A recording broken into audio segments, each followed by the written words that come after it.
வணக்கம். ஜெயா பிளஸ் செய்திகளுக்காக கார்த்திகா. விரிவான செய்திகளை பார்ப்பதற்கு முன்னதாக தலைப்புச் செய்திகளை பார்க்கலாம்.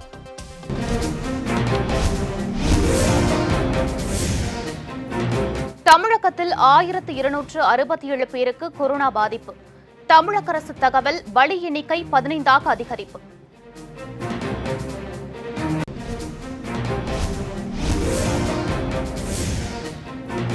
கொரோனாவை தடுக்க ஊரடங்கு மட்டுமே தீர்வாகாது. மாநிலங்களுக்கு கூடுதல் அதிகாரம் வழங்க ராகுல் காந்தி வேண்டுகோள்.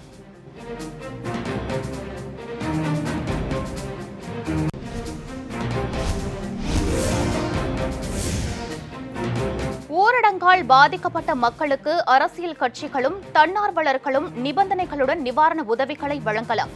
சென்னை உயர்நீதிமன்றம் அனுமதி.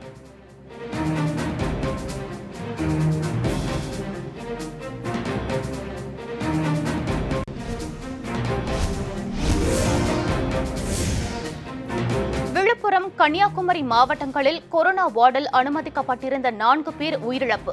பரிசோதனை முடிவை அறியும் முன்னரே நிகழ்ந்த சோகம்.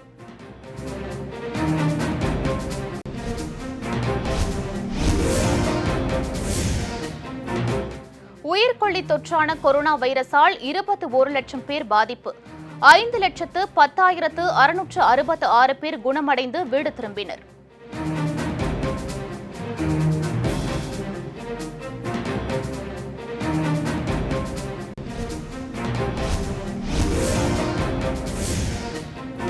வல்லரசு நாடான அமெரிக்காவை கதி கலங்க வைக்கும் கொரோனா. கடந்த 24 மணி நேரத்தில் 2600 பேர் உயிரிழந்ததால் பொதுமக்கள் கலக்கம்.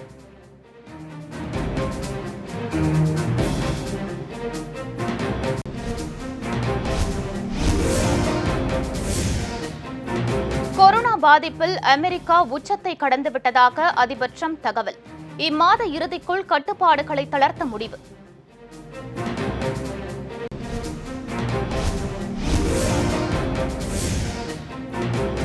உலகம் முழுவதும் உயிரிழந்தவர்களின் எண்ணிக்கை 1,35,000 நெருங்குகிறது. பாதிக்கப்பட்டோர் எண்ணிக்கை அதிகரிப்பு.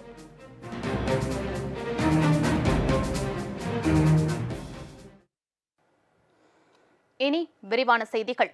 தமிழகத்தில் கொரோனா வைரஸ் தொற்று பாதித்தோர் எண்ணிக்கை 1267ஆக உயர்ந்துள்ளது. தமிழகத்தில் நேற்று 38 பேருக்கு கொரோனா பாதிப்பு ஏற்பட்டு தொற்று உறுதி செய்யப்பட்டோர் எண்ணிக்கை 1242ஆக இருந்தது. இந்நிலையில் மேலும் 25 பேருக்கு கொரோனா தொற்று உறுதி செய்யப்பட்டிருப்பதாக தமிழக அரசு தெரிவித்துள்ளது. அதன்படி 1267 பேர் வைரஸ் தொற்றால் பாதிக்கப்பட்டுள்ளதாகவும் பலி எண்ணிக்கை 15ஆக உயர்ந்திருப்பதாகவும் தெரிவிக்கப்பட்டுள்ளது. ஊரடங்கின் மூலமாக மட்டுமே கொரோனா வைரஸை கட்டுப்படுத்த முடியாது எனவும் வைரஸ் கட்டுப்பாட்டு நடவடிக்கைகளில் மாநில அரசுகளுக்கு கூடுதல் அதிகாரம் வழங்க வேண்டும் என திரு ராகுல் காந்தி வலியுறுத்தியுள்ளார். வீடியோ கான்பரன்சிங் மூலம் செய்தியாளர்களை சந்தித்த திரு ராகுல் காந்தி கொரோனாவுக்கு எதிராக அனைவரும் ஒன்றிணைந்து போராட வேண்டும் எனவும் அப்போதுதான் வைரஸை வெல்ல முடியும் எனவும் குறிப்பிட்டார். ஊரடங்கு மட்டுமே கொரோனாவை கட்டுப்படுத்தாது என நிபுணர்கள் அறிவுறுத்தியுள்ளதாக தெரிவித்த அவர், அதன் மூலம் வைரஸ் பரவுவதை தாமதப்படுத்த மட்டுமே முடியும் எனவும் பரிசோதனைகளை அதிகப்படுத்தி ஹாட்ஸ்பாட்டுகளை கண்டுபிடித்தால்தான் கொரோனா பரவலை தடுக்க முடியும் எனவும் குறிப்பிட்டார். வைரஸ் கட்டுப்பாட்டு நடவடிக்கைகளில் மாநிலங்களுக்கு கூடுதல் அதிகாரம் வழங்க வேண்டும் என வலியுறுத்திய அவர், பல்வேறு விஷயங்களில் தான் பிரதமர் மோடியுடன் ஒத்துப்போவதில்லை எனவும், ஆனால் தற்போது அனைவரும் ஒன்றிணைந்து வைரசுக்கு எதிராக போரிட வேண்டிய தருணம் எனவும் குறிப்பிட்டார்.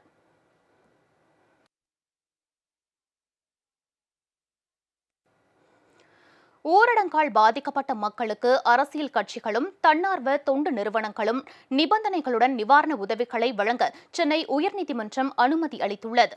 ஊரடங்கால் பாதிக்கப்பட்ட பகுதிகளில் அரசியல் கட்சிகளும் தன்னார்வ தொண்டு நிறுவனங்களும் நேரடியாக உதவிப் பொருட்களை வழங்கக்கூடாது என தமிழக அரசு கூறியிருந்தது. இதற்கு கடும் எதிர்ப்பு கிளம்பியது. இதனைத் தொடர்ந்து நிவாரண உதவிகளை வழங்க தடை விதிக்கவில்லை என தமிழக அரசு பல்டி அடித்தது. இதனிடையே நிவாரணப் பொருட்களை வழங்க அனுமதி அளிக்க கோரி சென்னை உயர்நீதிமன்றத்தில் தொடரப்பட்ட வழக்குகள் இன்று மீண்டும் விசாரணைக்கு வந்தன. வழக்கை விசாரித்த நீதிமன்றம் நிபந்தனைகளுடன் நிவாரண உதவி வழங்க அனுமதி அளித்தது. உதவிகளை வழங்க அரசின் அனுமதி தேவையில்லை என்றும் 48 மணி நேரத்திற்குள் அதிகாரிகளுக்கு தகவல் தெரிவித்தால் போதும் என்றும் 3 பேர் மட்டுமே உடன் செல்ல வேண்டும் என்றும் சென்னை உயர்நீதிமன்றம் அறிவுறுத்தியுள்ளது.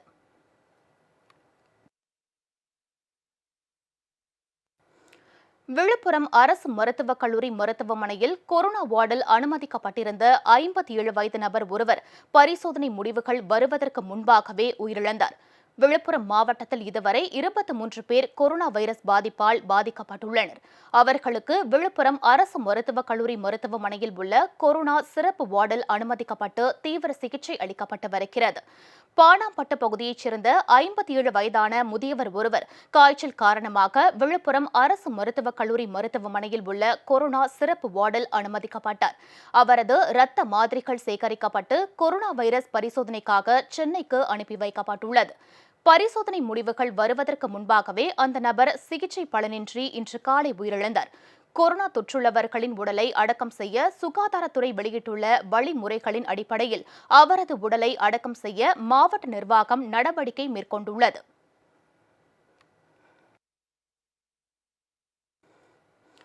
டெல்லியில் உள்ள பிரபல உணவுப் பொருள் விநியோக நிறுவனத்தின் மூலம் பிஸ்ஸா டெலிவரி செய்த நபருக்கு கொரோனா வைரஸ் தொற்று உறுதி செய்யப்பட்டதை அடுத்து அந்நிறுவனம் மூடப்பட்டது. அந்த இளைஞர் சென்று வந்த 72 வீடுகளில் வசிப்போர் வெளியே எங்கும் செல்லக்கூடாது என அறிவுறுத்தப்பட்டுள்ளனர். தெற்கு டெல்லியின் மால்வியா நகரில் செயல்பட்டு வரும் பிரபல உணவுப் பொருள் விநியோக நிறுவனத்தில் இளைஞர் ஒருவர் பிஸ்ஸா டெலிவரி பணியில் ஈடுபட்டிருந்தார். அந்த நபருக்கு கொரோனா வைரஸ் பாதிப்பு உறுதி செய்யப்பட்ட நிலையில் சக பணியாளர்களிடையே பெரும் பீதியை ஏற்படுத்தியுள்ளது. இதனையடுத்து அவருடன் பணியாற்றும் 16 பேருக்கும் நடத்தப்பட்ட மருத்துவ பரிசோதனையில் அவர்கள் யாரும் இந்த ஆபத்தான வைரஸால் பாதிக்கப்படவில்லை என்பது தெரியவந்துள்ளது. ஆயினும் அந்த உணவுப் பொருள் விநியோக நிறுவனம் முன்னெச்சரிக்கை நடவடிக்கையாக மூடப்பட்டது. கொரோனா வைரஸால் பாதிக்கப்பட்டுள்ள பிஸ்ஸா டெலிவரி நபர் சென்று வந்த 72 வீடுகளில் வசிப்போர் அவர்களை தனிமைப்படுத்திக் கொள்ள வேண்டும் என்றும் வெளியே எங்கும் செல்லக்கூடாது என்றும் அறிவுறுத்தப்பட்டுள்ளனர்.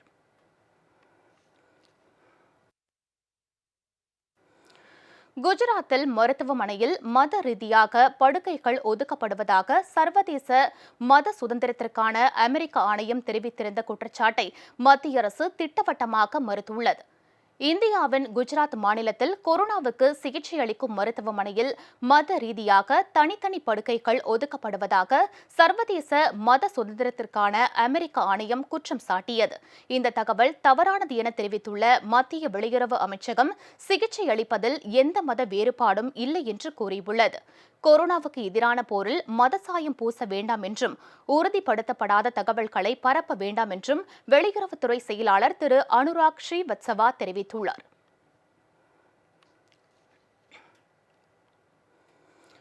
கொரோனா வைரஸ் தடுப்பூசி மட்டுமே உலகை இயல்பு நிலைக்கு கொண்டு வரும் என ஐநா பொதுச் செயலாளர் ஆண்டோனியோ கட்டரஸ் கூறியுள்ளார்.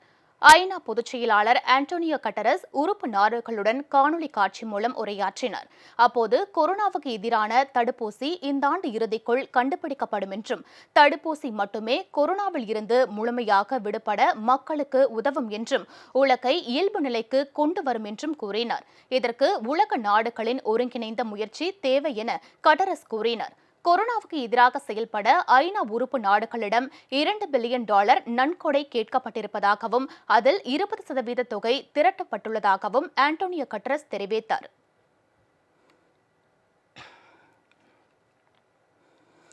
ஊரடங்கு காரணமாக ஆட்டோவில் செல்ல அனுமதி மறுக்கப்பட்டதால் உடல்நலம் பாதிக்கப்பட்ட தந்தையை அவரது மகன் தோளில் சுமந்து சென்ற சம்பவம் கேரளாவில் நடந்துள்ளது.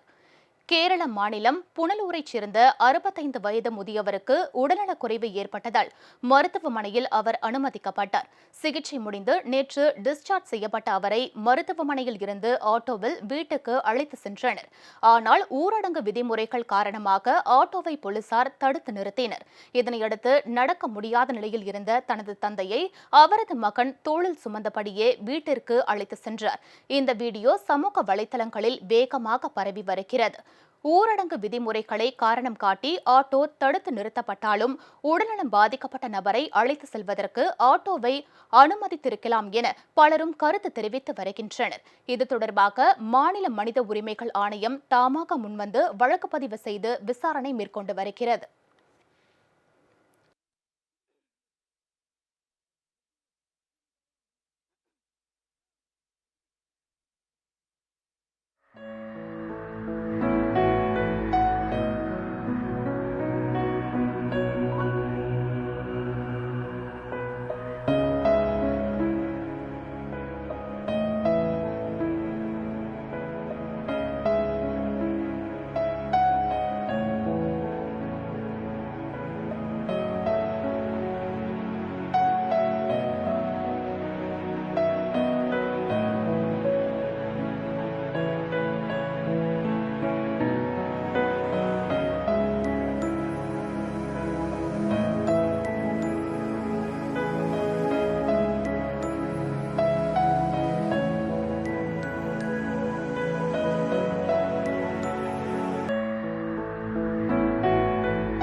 இந்திய கம்யூனிஸ்ட் கட்சியின் மாநில செயலாளர் திரு முத்தரசன் தற்போது செய்தியாளர்களை சந்தித்து வருகிறார். அதன் நேரடி காட்சிகளை இப்போது காண்போம்.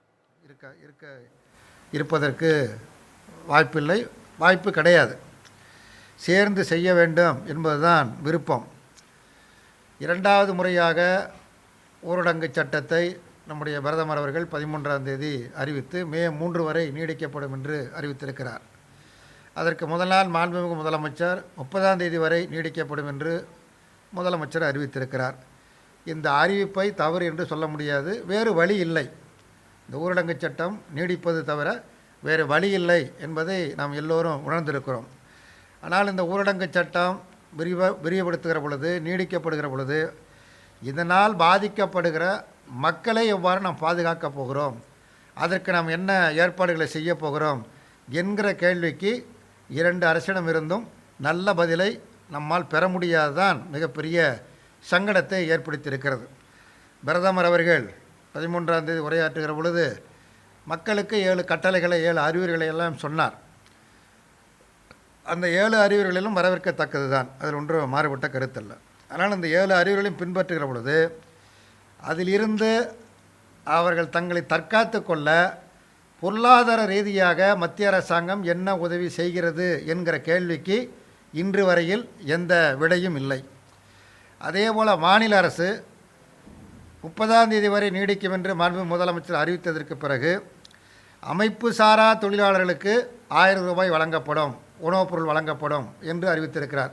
மற்றவர்கள் குறித்து எந்த அறிவிப்பும் செய்யவில்லை. ஏற்கனவே அறிவித்த பொழுது குடும்ப அட்டை ஒவ்வொரு குடும்பத்திற்கும் 1000 ரூபாய் வழங்கப்படும், உணவுப் பொருள் வழங்கப்படும் என்று அறிவிப்பு இருந்தது. 2வது அறிவிப்பில் குடும்ப அட்டை குறித்து எந்த அறிவிப்புகளும் இல்லை. அமைப்பு சாரா தொழிலாளர்களுக்கு மட்டுமான அறிவிப்பாக இந்த அறிவிப்பு இருக்கிறது. இப்பொழுது நிலைமை என்னவென்று சொன்னால், வெளி மாநிலத்திலிருந்து தமிழ்நாட்டிற்கு வந்திருப்பவர்கள் தமிழ்நாட்டிலிருந்து பிற மாநிலங்களுக்கு சென்றிருப்பவர்கள், இது ஒரு மிகப்பெரிய பிரச்சனையாக இருக்கிறது. ஒன்று.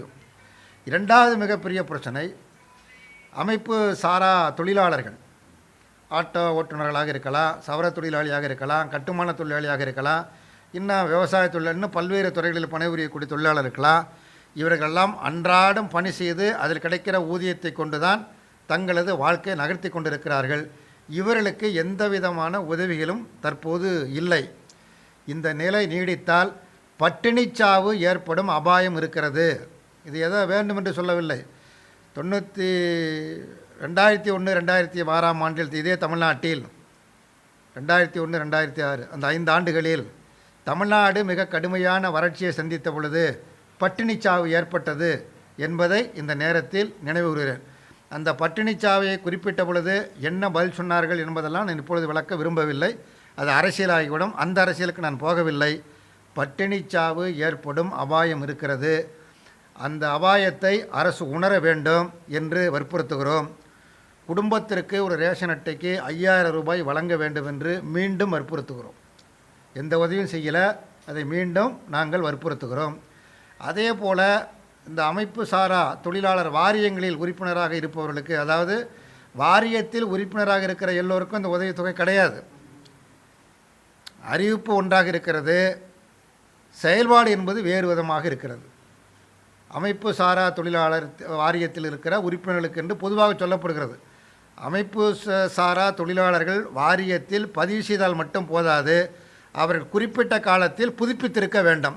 அவ்வாறு புதுப்பிக்காதவர்களுக்கு நிவாரண உதவி கிடையாது. இப்பொழுது இருக்கிற அறிவிப்பு அந்த அறிவிப்பு தான். பெரும்பகுதி பேர் புதுப்பித்து கொள்ளவில்லை என்பதுதான் யதார்த்தமான உண்மை. ஏனென்றால் பதிவு செய்கிற பொழுது ஒரு இடத்தில் இருப்பார், பிறகு வேறு இடத்திற்கு இயல்பாக அவர் மாறி செல்லக்கூடிய ஒரு யதார்த்தமான நிலைமை இருக்கிறது. 2வது, அமைப்புகளின் மூலமாக, அதாவது சங்கங்களின் மூலமாக புதுப்பிக்க முடியாது. சம்பந்தப்பட்ட தொழிலாளியை நேரடியாக வாரிய அலுவலகத்திற்கு சென்று அது புதுப்பித்து கொள்ள வேண்டாம். இதுக்கு ஒரு நாள் பூரா மெனக்கடை நிர்வாகத்தில் தொழிலாளர்கள் அதன் காரணமாகவும் போகாமல் இருப்பது உண்டு. ஆக கணிசமான பகுதியினர் புதுப்பித்து கொள்ளவில்லை. அப்போ குறைவான எண்ணிக்கையில் உள்ள தொழிலாளர்களுக்கு நிவாரணம் கிடைக்கும். பெரும்பகுதி எண்ணிக்கையில் உள்ள தொழிலாளர்களுக்கு தற்போதைய அரசின் அறிவிப்புப்படி நிவாரணம் கிடைக்காது. இந்த யதார்த்த உண்மையை அரசு புரிந்து கொள்ள வேண்டும் என்று கேட்டுக்கொள்கின்றோம்.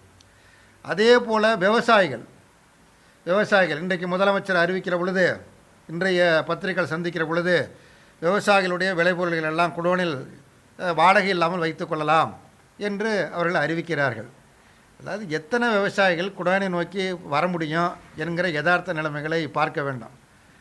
இப்போ வாழைத்தாறு பழுத்து கொட்டுது, அது வெட்டுவதற்கு ஆள் இல்லை, வெட்டினாலும் மார்க்கெட் இல்லை. தக்காளி பழுத்து கொட்டுது, பறிப்பதற்கு ஆள் இல்லை, பறித்து வந்தாலும் மார்க்கெட் இல்லை. அதே போல் பலாப்பழம் பழுத்து கொட்டுது, பறிப்பதற்கு ஆள் இல்லை, பறித்து வந்தாலும் மார்க்கெட் இல்லை. எல்லாம் வெறிச்சோடி கிடைக்கக்கூடிய சூழலில் அவர்களை எப்படி காப்பாற்றுவது? அரசாங்கமே நேரடியாக கொள்முதல் செய்து நல்ல விலைக்கு விவசாயிகளுக்கும் விலை கிடைக்கக்கூடிய வகையில் அவர்களுக்கு விலை கொடுத்து கொள்முதல் செய்து அரசாங்கமே பொதுமக்களுக்கு அதை விநியோகிக்கிற பொழுது ஒரு குறைந்த விலைக்கு நுகர்வோருக்கு பொருள் கிடைக்கும், விவசாயிகளுக்கும் அது பணம் கிடைக்கும். இந்த ரெண்டுக்குமான எந்த ஏற்பாடும் இல்லாமல் விவசாயிகளுக்கு உதவி செய்து கொண்டு இருக்கிறோம் என்று சொல்வது நடைமுறையில் பொருத்தமற்ற செயலாகும். அதே போல் ஏற்கனவே அரசு பிரதமரும் சொல்லுகிறார், முதலமைச்சரும் அறிவிக்கிறார், எந்த ஒருவரையும் பணியில் இருந்து நீக்கிவிடக்கூடாது. ரெண்டாவது, எவருடைய ஊதியத்தையும் நிறுத்திவிடக்கூடாது என்று திரும்ப திரும்ப அறிவிக்கிறார்கள். ஆனால் நடைமுறை உண்மை அது ஒன்று இல்லை. கடந்த 21ஆம் தேதிக்கும் பிறகு யாருக்கும் இந்த மாதிரியான தொழிலாளர்களுக்கு சம்பளம் கிடைக்கவில்லை. வேலை இல்லை, நாங்கள் எங்கிருந்து சம்பளம் கொடுப்பது என்று, அதாவது கடையில் வேலை செய்தவர்கள், மளிகை கடையில், ஜவுளி கடையில், மற்ற சின்ன சின்ன நிறுவனங்களில் வேலை செய்யக்கூடிய தொழிலாளர்களுக்கு எந்த விதமான உதவிகளும் கிடைக்கவில்லை என்பதுதான் மிக மிக யதார்த்தமான உண்மை. ஆக இவர்களெல்லாம் எப்படி நாம் காப்பாற்றப் போகிறோம் என்பது குறித்து நம்முடைய அரசாங்கம் பரிசீலிக்க வேண்டும். ஆக இவைகளையெல்லாம் பரிசீலித்து இவைகளுக்கெல்லாம் தீர்வு காணாமல் மேலெழுந்த வாரியாக ஊரடங்கு அமல்படுத்தப்படுகிறது என திரும்ப திரும்ப அறிவிக்கப்படுகிற பொழுது மும்பையில் பார்த்தோம், பல்லாயிரக்கணக்கான தொழிலாளர்கள் தங்களுடைய சொந்த ஊருக்கு செல்ல வேண்டும் என்று ரயில் நிலையத்தை முற்றுகையிட்டதையும் போலீஸ் தடியடி நடத்தி வெளியேற்றியதையும் பார்த்தோம். இது மாதிரி குஜராத்தில் நடந்துக்கிறது, தமிழ்நாட்டிலும் அது மாதிரி பல இடங்களில் நடைபெற்றிருக்கிறது. இது நடைபெற வேண்டும் என்பது விருப்பம் அல்ல. இது நடைபெறக்கூடாது என்று சொன்னால் யதார்த்தமாக இந்த ஊரடங்கு சட்டம் முழு அளவுக்கு 100% இது அமுல்படுத்தப்பட வேண்டும் என்று சொன்னால் அவருடைய வாழ்க்கை நிலையை அரசாங்கம் பரிசீலிக்க வேண்டும், மத்திய அரசாங்கம் பரிசீலிக்க வேண்டும், மாநில அரசாங்கம் பரிசீலிக்க வேண்டும். குறிப்பாக இந்த மருத்துவர்கள் குறித்து நிரம்ப பேசப்படுகிறது. மருத்துவர்களுடைய மருத்துவர்கள், செவிலியர்கள், மருந்தாளுநர்கள், மருத்துவத்துறையில் பணியாற்றக்கூடியவர்கள் உண்மையிலேயே ஒரு மிகப்பெரிய அர்ப்பணிப்பு உணர்வோடு பணியாற்றி கொண்டு இருக்கிறார்கள்.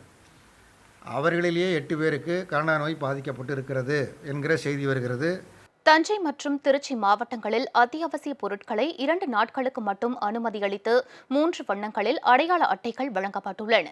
ஊரடங்கு காலத்தில் அத்தியாவசிய பொருட்களை வாங்க செல்வதாக பொதுமக்கள் வாகனங்களில் அதிக அளவில் செல்கின்றனர். பொதுமக்கள் தினமும் வெளியே வருவதை தடுக்கும் பொருட்டு மாவட்ட நிர்வாகம் சார்பில் அனைத்து 3 வண்ணங்களில் அடையாள அட்டைகள் வழங்கப்படுகின்றன. பச்சை வண்ண அடையாள அட்டை வைத்துள்ளவர்கள் திங்கள் மற்றும் வியாழக்கிழமைகளிலும், நீல வண்ண அடையாள அட்டை வைத்துள்ளவர்கள் செவ்வாய் மற்றும் வெள்ளிக்கிழமைகளிலும், ரோஸ் நிற அடையாள அட்டை வைத்துள்ளவர்கள் புதன் மற்றும் சனிக்கிழமைகளிலும் தங்களுக்கான அத்தியாவசிய பொருட்களை வாங்கிக் கொள்ளலாம்.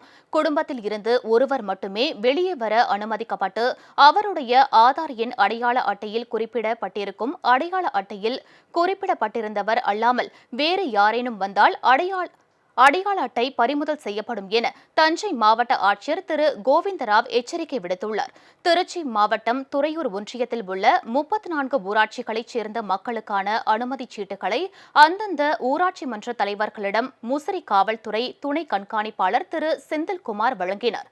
அனுமதிக்கப்பட்ட நாளை விடுத்து வேறு தினங்களில் வெளியே வருபவர்கள் மீது நடவடிக்கை எடுக்கப்படும் என அறிவுறுத்தப்பட்டுள்ளது.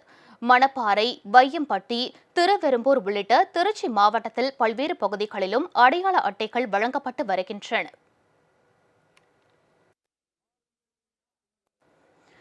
கொரோனா தொற்றுள்ள ஒருவர் தருமபுரி மாவட்டத்தில் உள்ள கிராமத்திற்கு தனது உறவினரை காண சென்றதால் அப்பகுதியில் சுகாதாரத்துறையினர் தீவிர ஆய்வு மேற்கொண்டனர். தமிழகத்தில் கொரோனாவின் தாக்கம் அதிகரித்துள்ள நிலையில் தருமபுரி, கிருஷ்ணகிரி, புதுக்கோட்டை மாவட்டங்களில் ஒருவருக்கு கூட தொற்று ஏற்படாமல் உள்ளது. இந்நிலையில் சேலம் மாவட்டம் கொண்டலாம்பட்டி காந்திநகர் பகுதியைச் சேர்ந்த அப்சல்கான் என்பவருக்கு கொரோனா அறிகுறி இருந்ததாக கூறப்படும் நிலையில் அவர் விதிமுறையை மீறி தருமபுரி மாவட்டத்திற்கு சென்றுள்ளார். அங்கு துறிஞ்சிப்பட்டி கிராமத்தில் உள்ள தனது உறவினர்களை பார்க்க சென்றுள்ளார். இதனை அறிந்த சுகாதாரத்துறையினர் அங்கு சென்று ஆய்வு மேற்கொண்டனர். துறிஞ்சிப்பட்டி கிராமத்தை சுற்றிலும் பாதுகாப்பு போடப்பட்டு வெளியாட்கள் வர தடை விதிக்கப்பட்டுள்ளது.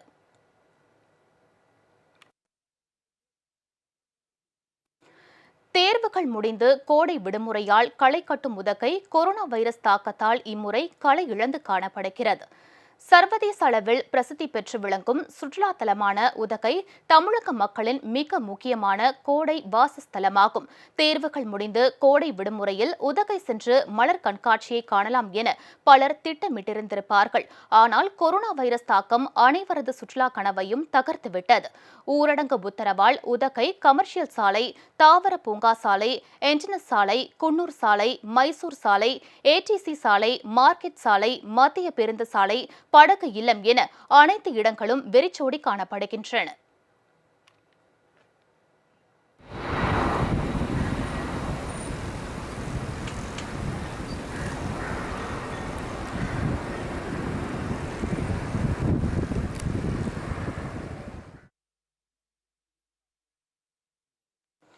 இதனிடையே நீலகிரி மாவட்டம் கூடலூரை அடுத்துள்ள ஸ்ரீமதுரை ஊராட்சிக்கு உட்பட்ட புத்தூர் வயல், மண்வயல், கம்மாத்தி, கிளிச்செல்லூர் பகுதியில் கடந்த 1 மாத காலமாக புலி ஒன்று நடமாடி வரும் நிலையில் 5 மாடுகளையும் 10 ஆடுகளையும் அது வேட்டையாடி உள்ளது.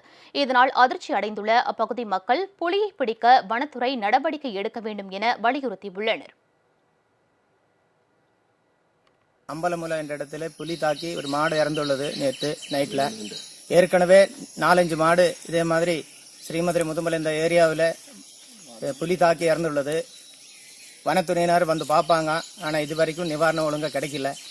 ஏற்கனவே இந்த வீட்டிலேயே வேணுகோபால் என்றவருக்கு ஒரு 3 மாதத்துக்கு முன்னால் ஒரு மாடு புலி தாக்கி இறந்துருக்குது, அதனும் நிவாரணம் கிடைக்கல. திருப்பத்தூர் மாவட்டம் வாணியம்பாடி பகுதியில் காய்கறிகளை விற்பனைக்கு கொண்டு வந்த விவசாயி ஒருவர் மயங்கி விழுந்து உயிரிழந்த சம்பவம் அதிர்ச்சியை ஏற்படுத்தியுள்ளது. வாணியம்பாடியில் இன்று முதல் 100% தடை உத்தரவு அமல்படுத்தப்பட்டுள்ளது. கிராமங்களில் இருந்து விவசாயிகள் கொண்டு வரும் காய்கறிகள் செட்டியனூர் பகுதியில் உள்ள திருமண மண்டபத்தில் சேமிக்கப்பட்டு ஒவ்வொரு பகுதிக்கும் தனித்தனியாக அனுப்பி வைக்கப்படுகிறது. ஓமக்குப்பம் பகுதியில் இருந்து காய்கறிகளை கொண்டு வந்த உமாபதி என்ற விவசாயி திடீரென மயங்கி விழுந்து சம்பவ இடத்திலேயே உயிரிழந்தார். இதனைத் தொடர்ந்து அவரது உடல் உடற்கூறு ஆய்விற்காக வாணியம்பாடி அரசு மருத்துவமனைக்கு அனுப்பி வைக்கப்பட்டுள்ளது. கழக பொதுச் செயலாளர் திரு டிடிவி தினகரன் அறிவுறுத்தலின் பேரில் தமிழகம் முழுவதிலும் அம்மா மக்கள் முன்னேற்றக் கழகத்தினர் தொடர்ந்து நிவாரண உதவிகளை வழங்கி வருகின்றனர்.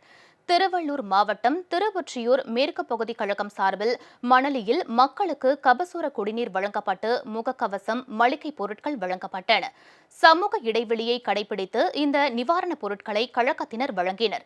இதேபோல் திருவள்ளூர் கிழக்கு பகுதி கழகம் சார்பில் அங்குள்ள பத்மா காலனியில் பணிபுரியும் தூய்மை பணியாளர்களுக்கு சேலை, பால் பாக்கெட், முகக்கவசம், கபசுர குடிநீர் வழங்கப்பட்டன.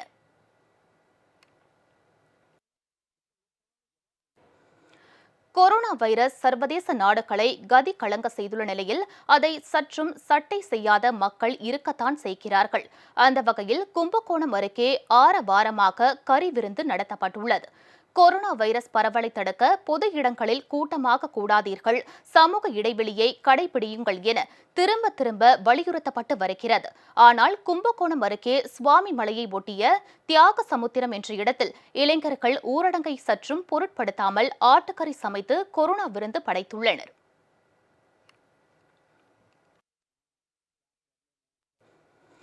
மதுரையில் ஏற்படுத்தப்பட்டுள்ள தற்காலிக மலர் சந்தையில் தங்களையும் வியாபாரம் செய்ய அனுமதிக்க வேண்டும் என சிறு வியாபாரிகள் வலியுறுத்தியுள்ளனர். மதுரை மாவட்டம் மாட்டுத்தாவணியில் இயங்கி வந்த மலர் சந்தை மாற்றப்பட்டு ஆரப்பாளையம் பேருந்து நிலையம், ரேஸ்கோர்ஸ் விளையாட்டு மைதானம் உள்ளிட்ட இடங்களில் தற்காலிக சந்தை அமைக்கப்பட்டது. இங்கு டன் கணக்கில் பூக்களை கொண்டு வரும் பெரு வியாபாரிகள் மட்டும் அனுமதிக்கப்படுவதாக சிறு வியாபாரிகள் குற்றம் சாட்டியுள்ளனர். மொத்த கொள்முதல் இடத்துல பூ வாங்கிட்டு போகிறோம். வாங்கிட்டு போனால் ஓரஞ்சாரமாக உட்காந்து பூ விற்கிறதுக்கு எங்களுக்கு கொஞ்சம் அனுமதி. தட்டில் வச்சு விற்கிறோம், கடை போடலை. தட்டில் வச்சு விற்கிறதுக்கு கொஞ்சம் அனுமதி கொடுங்க. 1000 ரூபாய்க்கு முதல்ல போட்டிருக்கோம். எங்களுக்கு ஒரு 10-200 கிடைக்கும். அந்த 200 ரூபா கிடைக்கிற குடும்ப செலவுக்கு வேணும். ஐயா கொஞ்சம் ஓரஞ்சாரமாக வந்து உட்காந்து பூ விற்றுக்கிறோம்.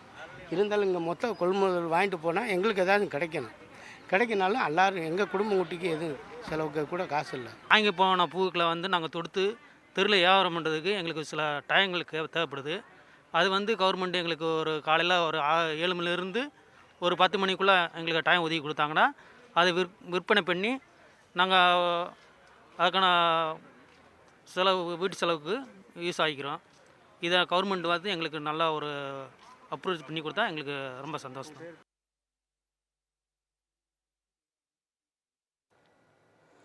மளிகை பொருட்களை அதிக விலைக்கு விற்பதை தடுக்கும் விதமாக விலை நிர்ணய பட்டியலை தமிழ்நாடு வணிகர் சங்க பேரமைப்பு வெளியிட்டுள்ளது. சென்னை வடபழனியில் விலை பட்டியலை வெளியிட்டு செய்தியாளர்களிடம் பேசிய அப்பேரமைப்பின் தலைவர் திரு விக்ரமராஜா, தற்போதைய சூழலில் விலை குறையும் தவிர அதிகமாகாது என கூறினார். இந்த கொரோனா வைரஸின் மூலமாக பல்வேறு இடங்களிலே விலையேற்றம் இருப்பதாக சில குற்றச்சாட்டுகள் எழுந்து கொண்டிருக்கிறது. இதை முற்றுப்புள்ளி வைக்கக்கூடிய மையமாக இன்று முதற்கட்டமாக சென்னை தலைநகரிலே விலைப்பட்டியலை வெளியிட்டு இருக்கிறோம். இந்த விலைப்பட்டியல் என்பது இதை விட வருங்காலத்தில் குறையுமே தவிர கூடாது என்பதை உறுதியோடு நாங்கள் தெரிவித்துக் கொள்கிறோம்.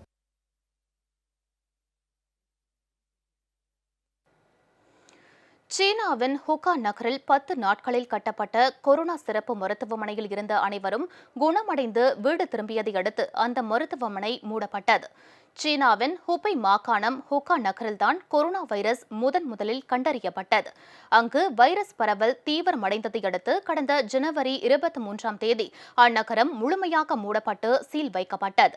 10 நாட்களில் 1000 படுக்கை வசதிகள் கொண்ட பெரிய மருத்துவமனையும் அந்நகரில் கட்டப்பட்டது. லின் ஷென்ஷான் என பெயரிடப்பட்ட அந்த மருத்துவமனைக்கு கொரோனா நோயாளிகள் மாற்றப்பட்டனர்.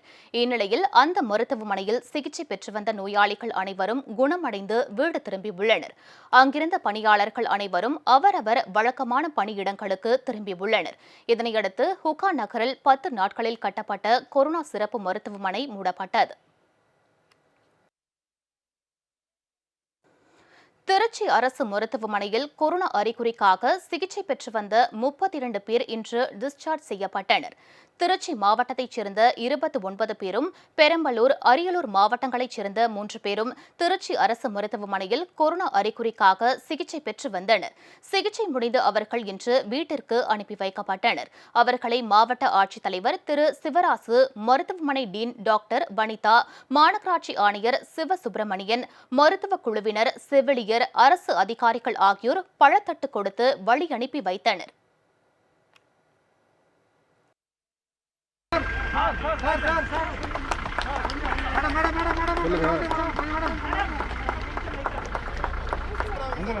அதாவது குணமடைந்து 32 பேர் வெளில போறாங்க.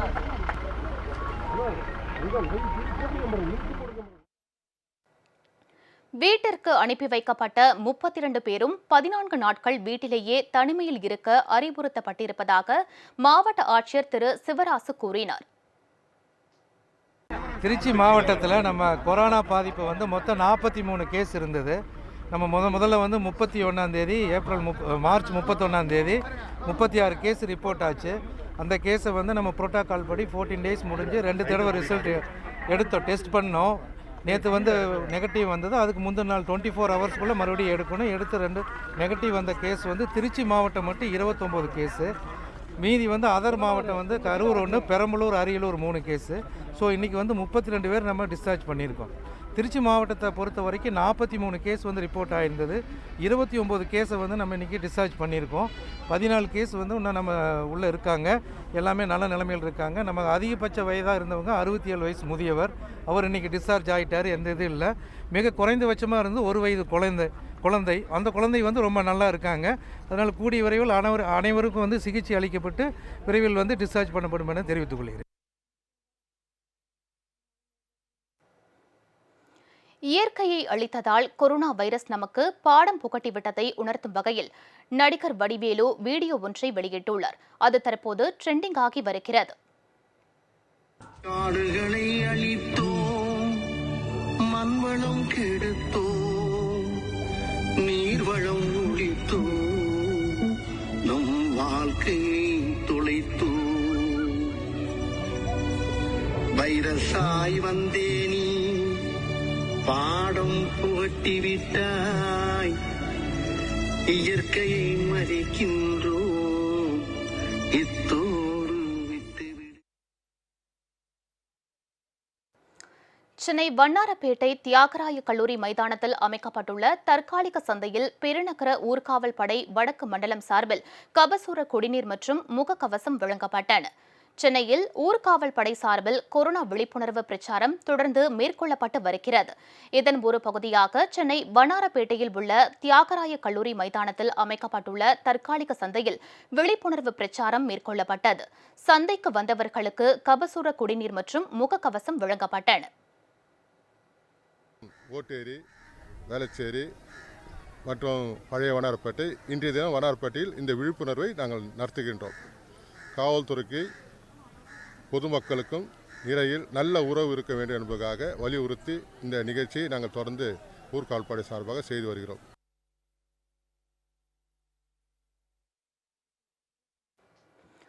கொரோனா தடுப்பு நடவடிக்கையில் காவலர்கள் பற்றாக்குறையை சமாளிக்க நாகை மாவட்டத்தில் 3 கல்லூரிகளைச் சேர்ந்த NCC மாணவர்கள் ஈடுபடுத்தப்பட்டுள்ளனர். நாகை மாவட்டத்தில் 32 பேர் கொரோனா வைரஸ் தாக்கம் காரணமாக பாதிக்கப்பட்டுள்ளனர். இவர்களில் 7 பேருக்கு கொரோனா தொற்று உறுதி செய்யப்பட்டுள்ளது. கொரோனா தொற்று பாதிக்கப்பட்ட இடங்களில் சீல் வைக்கப்பட்டு பொதுமக்கள் வெளியே நடமாடுவது தடை செய்யப்பட்டுள்ளது. மேலும் ஊரடங்கின் போது தேவையில்லாமல் வாகனங்களில் வெளியே சுற்றுபவர்களை தடுக்க நாகை மாவட்டம் முழுவதும் 790 காவலர்கள் மற்றும் 320 ஊர்காவல் படையினர் 3 ஷிப்டுகளாக பணிபுரிந்து வருகின்றனர். காவலர்கள் பற்றாக்குறை காரணமாக கண்காணிப்பு பணியில் நாகை மாவட்டத்தின் 3 கல்லூரிகளைச் சேர்ந்த NCC மாணவர்கள் ஈடுபடுத்தப்பட்டுள்ளனர்.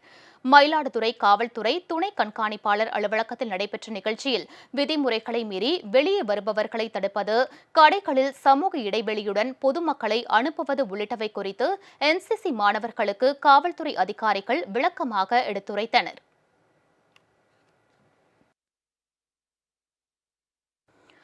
கொரோனா பரவலை தடுக்க பிறப்பிக்கப்பட்ட தடை உத்தரவால் தென்காசி மாவட்ட விவசாயிகள் தாங்கள் விளைவித்த பூக்களை விற்பனை செய்ய முடியாமல் தவித்து வருகின்றனர். தென்காசி மாவட்டம் பாவூர் சத்திரம், கீழப்பாவூர், மேலப்பாவூர், குறும்பாலப்பேரி உள்ளிட்ட பகுதிகளில் பிச்சி, சம்மங்கி உள்ளிட்ட பூக்கள் சாகுபடி செய்யப்பட்டுள்ளன. இவை அதிக விளைச்சல் கண்டுள்ள நிலையில் விற்பனைக்கு வழியில்லாமல் விவசாயிகள் தவித்து வருகின்றனர். கிட்டத்தட்ட ஒரு 1000 ஏக்கர் தண்டு எல்லா விவசாயம் பயிரிட்டு இருக்காங்க. ஆமாம், அதனால் இந்த வருஷம் இந்த கேந்தி பூ இந்த பங்குனி சித்திரையில் நல்ல விளைச்சக்கூடிய பூ. அது மாதிரி விலைவாசி இருக்கிற நேரத்தில் நாங்கள் இந்த கேந்தி பூ நாங்கள் பயிரிட்டோம். ஆனால் இந்த கொரோனா பாதிப்பால் இப்போ 144 தடை உத்தரவு போட்ட உடனே எந்த கடையுமே இல்லை, பூ மார்க்கெட் கிடையாது. அடுத்தால எந்த கோயில் நிகழ்ச்சிகளும் கிடையாது, கல்யாண சுப நிகழ்ச்சிகள் எதுவுமே கிடையாது. அடுத்தால சில்லற பூக்கள்லேருந்து பெரிய மார்க்கெட் வரைக்கும் எந்த பூக்கடை இல்லைன்னொன்னே எங்களால் கேந்தியை பறித்து நாங்கள் மார்க்கெட் கொண்டு போக முடியலை. எங்களுக்கு இந்த கேந்தியை பூ பொறுத்த வரைக்கும் ஒரு ஏக்கர் நட 50,000 ரூபா எங்களுக்கு செலவழிது. இந்த கேந்தி நட்டு நாங்கள் இது வரைக்கும் நாங்கள் மார்க்கெட்டுக்கு கொண்டு போகலை. குறைஞ்சபட்சம் ஒரு ஏக்கருக்கு 50,000 செலவழிக்கும் போது இதனால் எல்லா விவசாயிகளும் நாங்கள் பெரிய பாதிப்பு அடைஞ்சிருக்கோம்.